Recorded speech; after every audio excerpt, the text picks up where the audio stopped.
If you know what you want, the how will reveal itself. If you have a goal, the how will reveal. And the how is systems. How are you gonna get there?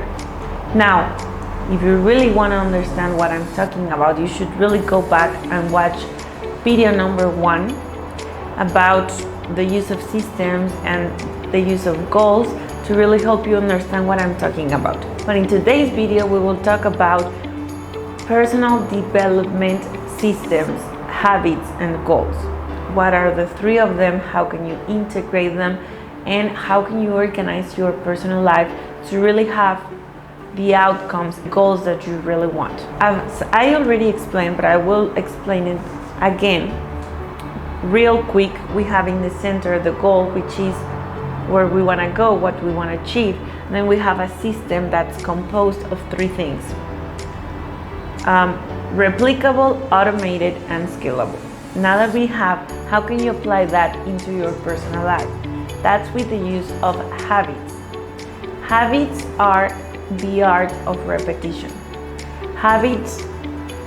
A habit is something that you do all over again in autopilot, and that you just always do and always expect the same outcome. You always brush your teeth and you always expect the same outcome. You prepare your coffee the same way and you always have the same flavor, the same taste. Okay, so now that we understand that, let's understand some basic contents here. When we talk about habits and about our personal life, we are talking about the compound effect. The compound effect is when you do small steps or small actions every single day, and they come back because they start to zoom and it starts to be bigger and bigger, and one day you see a large change and a big result. For example, you save $100, right? $100, and the bank gave you $3 of interest, and now you have 103, and then those 103 is going to generate other $3. Now you have 106, and that 106 is going to generate other 3, so now you have 109, and it's compounding, and each time the amount that you have generates more, so everything sums. So just by having the habit of saving $100 every month is compounding. What you used to have plus the interest that you earn plus what you invested this month, everything is compounding, is adding up. So in 10 years from now, you will have, $10,000, $50,000, depending on how much you saved. Now that we know the compound effects, habits are all about compound effect, and you don't even notice it because you do it in autopilot. If you smoke 1 cigarette every single day, then we add those cigarettes, and let's say at the end of the week you smoked 1 box of cigarettes. If you add what you smoked in a year, you smoked the full box of 12 boxes of cigarettes. What happens when you are 80 years old and you are suddenly diagnosed with lung cancer and you don't even know why? Okay, that's because the compound effect. Now we have negative compound effect and we have positive. Some people are very smart and wise and worry about their future. So they start to save, like I explained you about the $100, right? And they start to create passive income because they know that in 10, 20 years, they will have enough money to retire.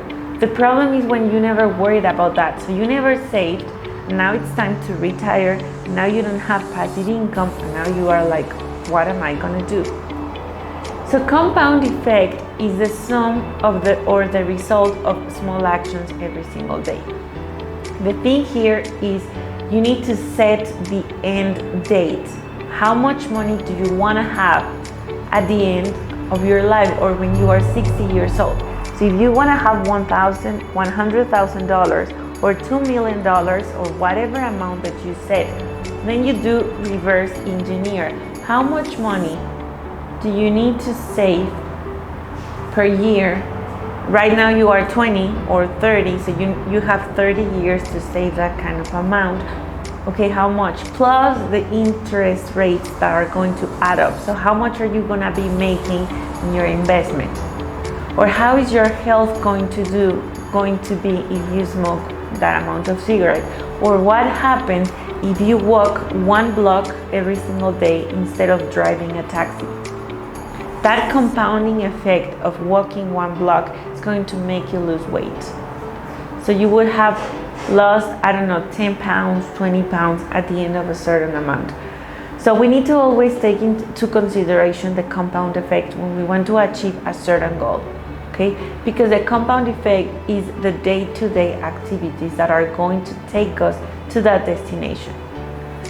The second thing that you want to take into account here is the environment.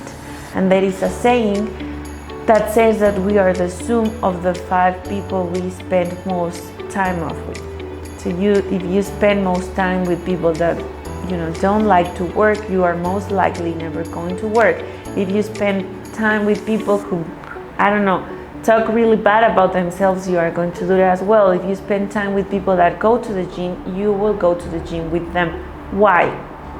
Because we as humans are so desperately to fit in, because we want to be accepted. So if everyone is doing something, you are going to do it. So right now you have 2 choices. Either you change your environment, your friends, and the people you surround with, or you start using that, if you have a good environment, as an advantage.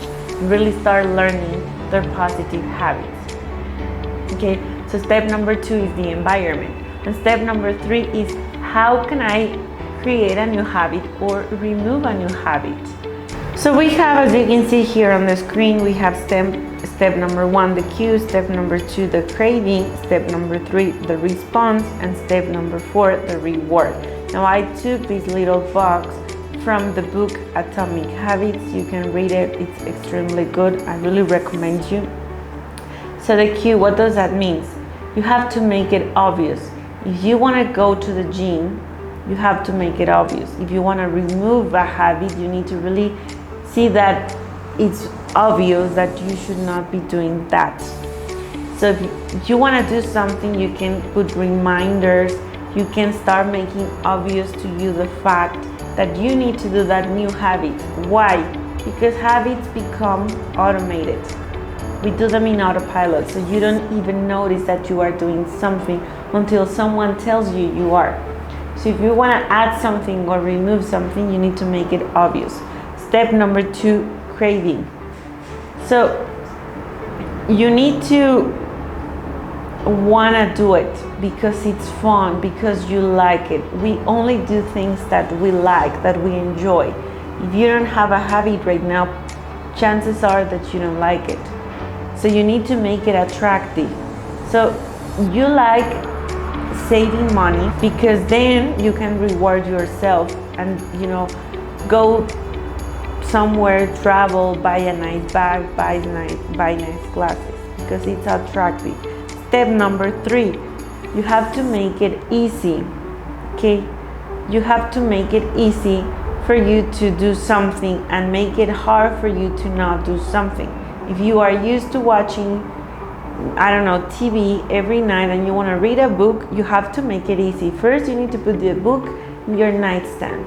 And second, you need to, delete Netflix or turn off the screen or hide the control or make it hard for you to watch the movie. So that instead you see that you have the book right next to you and you grab the book and read it. And fourth, you need to reward yourself. You need to make it satisfying. So reward yourself after you accomplish something. After you walk the 10 blocks at the end of the week, reward yourself. Go to the spa, go to the movies, buy something, reward, so that your brain can start associating that whenever you do something good will happen to you. You have a positive response. Now that we put everything together, you know the importance of creating personalized systems. You know the importance of removing all habits, the importance of the environment, and you know the consequences of the compound effect. Now it's time for you to start designing your whole life. Now, what's next? I have an upcoming video here about business growth. How can you implement all of this in your business so that you can have the freedom, the money, and the life and career that you deserve? Remember that it's all about balance. You don't just worry about your personal life, but you need to worry as well about your business, about your finances, and your personal life. So now we fixed in this video one little branch of your life. In the next one we will fix business growth, and on the third one we will fix the finances. Remember as always that we have a free community that you can click below. Remember that you can book a time to speak with me for free. Remember that we have a free case study and a free class that can help you and give you more information and more resources. And remember that we love to hear your thoughts and your comments about this video. Thank you for watching, and I see you in the next one.